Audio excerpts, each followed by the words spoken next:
हर हर महादेव। दोस्तों एक बार फिर से स्वागत है आपका आपके अपने चैनल देवभूमि इंडिया में। दोस्तों चैनल पर पहली बार आए हैं तो चैनल को सब्सक्राइब करने के साथ साथ नोटिफिकेशन बेल का बटन जरूर ऑन कर लीजिए, क्योंकि इस चैनल का लक्ष्य न सिर्फ आपका मनोरंजन करना है बल्कि आपको उत्तराखंड की संस्कृति, इतिहास, परंपराओं से जोड़ना इस चैनल का मुख्य उद्देश्य है। दोस्तों इन दिनों उत्तराखंड में मांग हो रही है उत्तराखंड में स्थित भू कानून की। भू कानून क्या है, इसके बारे में मैंने एक पुरानी वीडियो बनाई थी जिसमें मैंने विस्तार से आप सभी को इसके बारे में बताया था।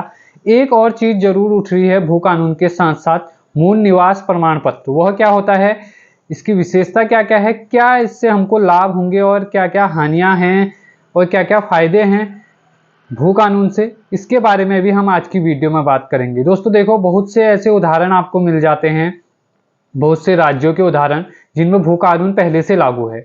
वहाँ स्थिति यह है कि वहाँ कोई बाहर का व्यक्ति जमीन नहीं ले सकता, और इंडस्ट्रियल एरिया अगर लगनी है तो उसके लिए उसे कुछ समय टाइम दिया जाता है।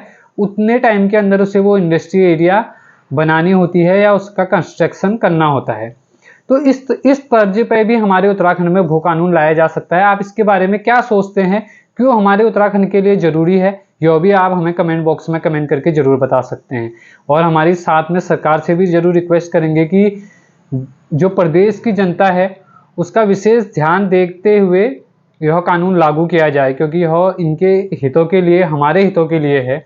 और साथ में कई ऐसे अभी मैं आगे आपको वीडियो में कुछ संक्षिप्त में कुछ ऐसी जानकारियां देने वाला हूं जिससे आप समझ जाएंगे कि क्यों हमारे प्रदेश में भू कानून की आवश्यकता है। तो आइए वीडियो शुरू करते हैं। देवों की भूमि ऐसी जिसमें अनुभव स्वर्ग के जैसा। दोस्तों 9 नवंबर 2000 को देश में उत्तर प्रदेश राज्य से अलग होकर एक राज्य का गठन हुआ जिसका नाम उत्तराखंड पड़ा। उत्तरांचल इसे पहले कहा जाने लगा, फिर उत्तराखंड, और इसे देवी देवताओं की भूमि के रूप में भी हमारे उत्तराखंड को जाना जाता है। और यहाँ इस राज्य का गठन इसलिए हुआ क्योंकि यह उत्तर प्रदेश बहुत बड़ा राज्य है और साथ में ये पर्वतीय क्षेत्र है, यहाँ की भौगोलिक स्थिति अलग है, सब कुछ वातावरण सब कुछ अलग है। तो इस कारण से यह एक अलग प्रदेश के रूप में हमारे राज्य निर्माता कहें या राज्य आंदोलनकारी जिन्होंने हमको अलग राज्य बनाकर दिया, उसका एक बहुत बड़ा मकसद था कि उत्तराखंड के लोगों को उत्तराखंड में ही रोजगार मिले, वह अपने व्यवसायों के जरिए अपनी आजीविकाओं को चलाए और पलायन हमारे पहाड़ों से कम हो। उसका मुख्य उद्देश्य यही था। लेकिन आज की स्थिति में पलायन और अधिक मात्रा में हो रहा है, और साथ ही हमारे प्रदेश के लोगों का व्यवसाय तो छोड़िए, बाहर के लोगों आकर यहाँ व्यवसाय कर रहे हैं और अधिक मात्रा में जमीन ले रहे हैं। इसके पीछे जब हमारा प्रदेश बना उस समय ऐसी स्थिति नहीं थी। उस समय जब खंडूरी जी की सरकार थी तो उस समय कानून बनाया गया, भू कानून, जो हिमाचल की तर्ज पे था और उसमें पूरी व्यवस्थाएं थी। लेकिन उसके बाद हमें एक और चीज की इसमें मांग उठी, मूल स्थायी निवास। जो आप वर्तमान में स्थायी निवास देखते हैं, यह मूल निवास पत्र हुआ करता था, जो उत्तर प्रदेश जब हमारा राज्य अलग नहीं हुआ था तो उसमें भी हमको ये दिया जाता था। लेकिन उसके बाद हमको मूल निवास की जगह स्थायी निवास प्रमाण पत्र दिया जाने लगा। स्थायी निवास प्रमाण पत्र कोई भी व्यक्ति अगर 10, 12, 15 साल से हमारे राज्य में रह रहा है तो वह भी अपना स्थायी निवास प्रमाण पत्र बना सकता है।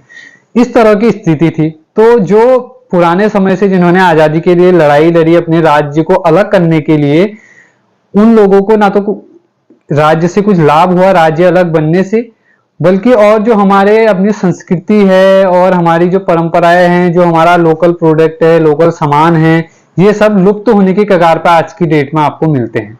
इसके लिए सिर्फ एक सरकार को जिम्मेदार ठहराना, एक व्यक्ति को जिम्मेदार ठहराना, मैं नहीं समझता ये सही है। दोस्तों भू कानून के लिए अलग अलग सरकारों ने अलग अलग अपने हिसाब से अपनी पॉलिसियां बनाई और बाहर के लोग हमारे प्रदेश में आते रहे। अब जहां तक बात होती है कि भू कानून अगर लाएंगे तो इससे इंडस्ट्रियल एरिया, जिससे रोजगार हमारे व्यक्तियों को मिलता है, हमारी जनता को मिलता है, वो कहाँ से आएगा। सरकार इस पे एक विशेष बात ये कहती है।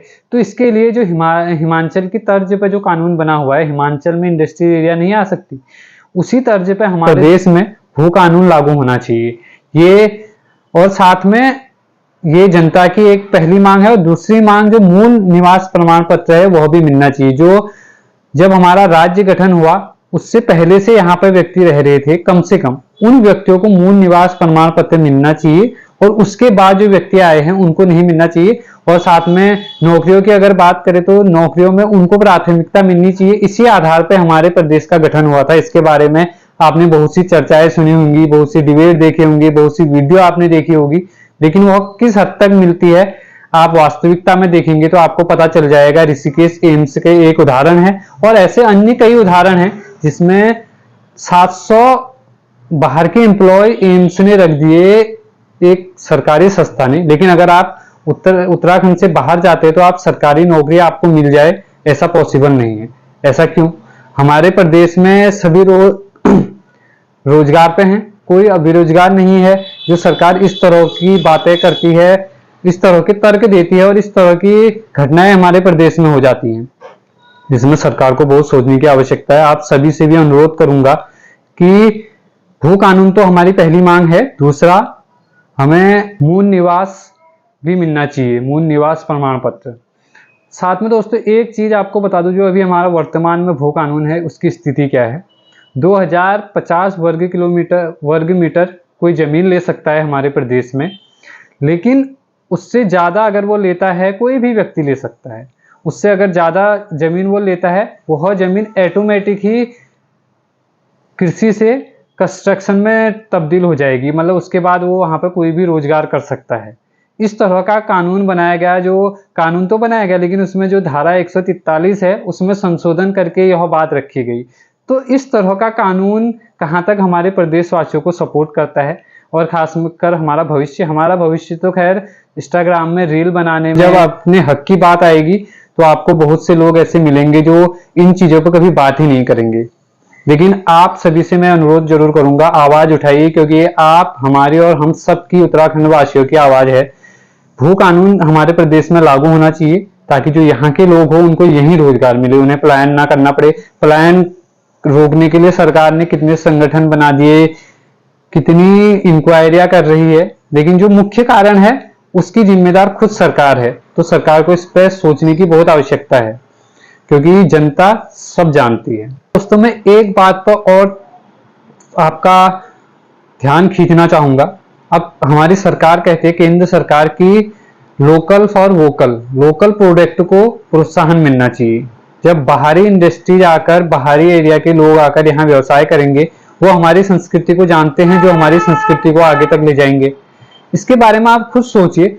जब सरकार इस तरह की बातें करती है तो सरकार का हक, सरकार की सोच ये भी होनी चाहिए कि किस तरह अपने लोकल प्रोडक्ट, लोकल लोगों को, उनको उनकी जरूरतों के हिसाब से, उनको कानून के माध्यम से आगे बढ़ाया जाए, ताकि जो लोकल प्रोडक्ट हैं, एक आदमी नहीं कर सकता। ऐसा मानता हूं कि हमारे अगर कोई इंडस्ट्री एरिया आपको खोलनी है बड़ी, तो एक हमारे उत्तराखंड का व्यक्ति नहीं कर सकता, लेकिन 4-5 लोग मिलकर एक ऐसा प्रोडक्ट बना सकते हैं जो उत्तराखंड में ही, उत्तराखंड के ही संसाधनों से बना हो, और आगे उत्तराखंड में के लिए, उत्तराखंड की आर्थिक स्थिति के लिए काफी अच्छा हो, और उससे रोजगार भी हमारे उत्तराखंडी व्यक्ति को ही मिलेगा।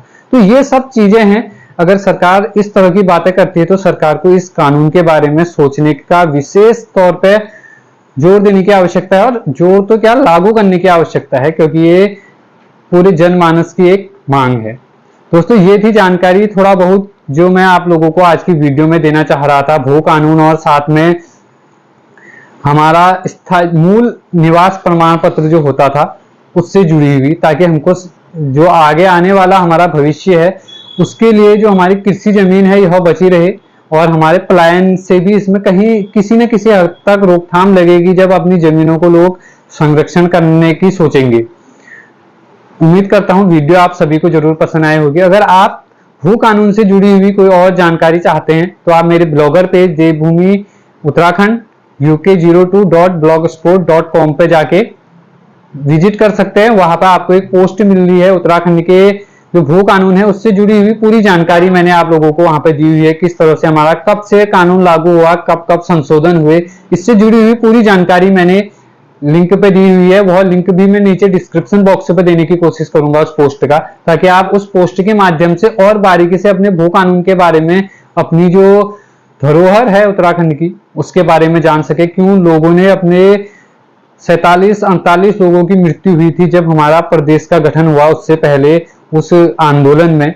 तो उन लोगों ने क्यों इस तरह की शहादत दी, इसके बारे में भी आपको सोचने को जरूर मिलेगा और साथ में जानने को भी जरूर मिलेगा, क्योंकि भू कानून और कुछ ऐसी हमारी जरूरतें थी जिसके लिए हमारे राज्य का गठन हुआ था। उम्मीद करता हूं वीडियो आप सभी को जरूर पसंद आए होगा, और वीडियो में अगर आपको कहीं पर भी कुछ गलत लगा हो तो आप हमें कमेंट करके जरूर बता सकते हैं। जुड़े रहे देवभूमि इंडिया के साथ, मिलते हैं नेक्स्ट वीडियो में उत्तराखंड से जुड़ी हुई, साथ में हमारा स्वतंत्रता दिवस भी आ रहा है, इससे जुड़ी हुई कुछ और जानकारी के साथ। जय हिंद।